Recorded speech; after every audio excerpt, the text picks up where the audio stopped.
Bonjour et bienvenue à la minute de formation offerte par Actualisation.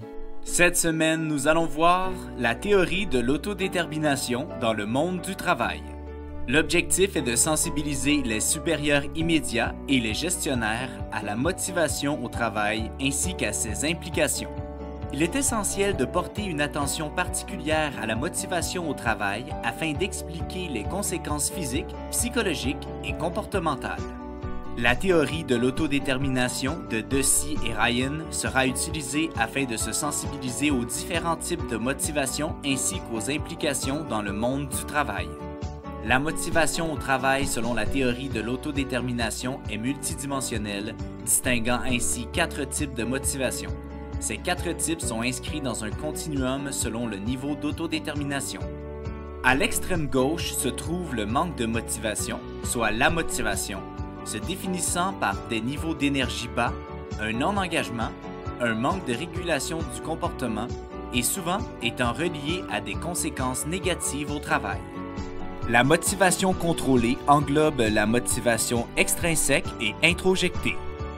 Ces 2 types de motivation sont reliés à plus de problèmes physiques, une santé psychologique mitigée, des coûts plus élevés ainsi qu'une atténuation de la créativité et de l'adaptation.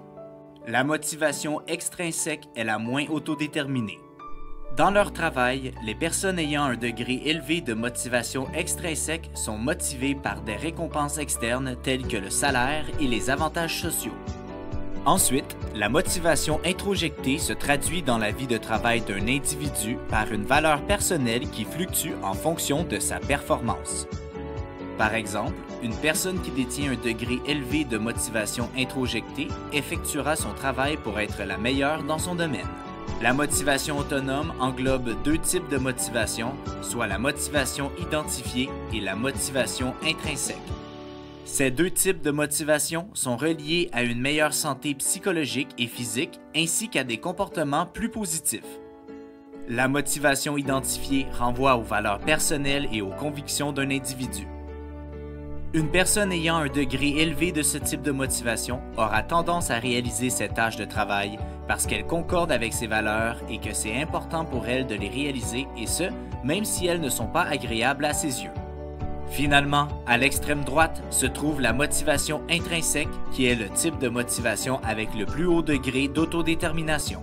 Au travail, les individus détenant un haut degré de motivation intrinsèque trouvent un plaisir, une satisfaction et un intérêt à effectuer leurs tâches.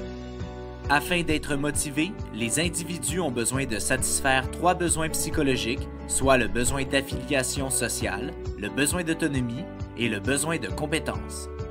Dans le cadre de leur travail, ces besoins sont satisfaits par le soutien social, plus particulièrement celui du supérieur immédiat, la rémunération et l'organisation du travail. Concrètement, afin de veiller à la satisfaction de ces besoins, les supérieurs immédiats peuvent notamment laisser des choix à leurs employés, faire de la rétroaction sur le progrès, expliquer le raisonnement derrière les demandes et règlements et reconnaître et considérer les émotions et la perspective de leurs subordonnés. C'est ainsi que se termine la minute de formation de cette semaine. On se donne rendez-vous la semaine prochaine. Rejoignez-nous sur notre site internet au www.actualisation.com ou contactez-nous au 514-284-2622. Actualisation, formation et conseils depuis 1970.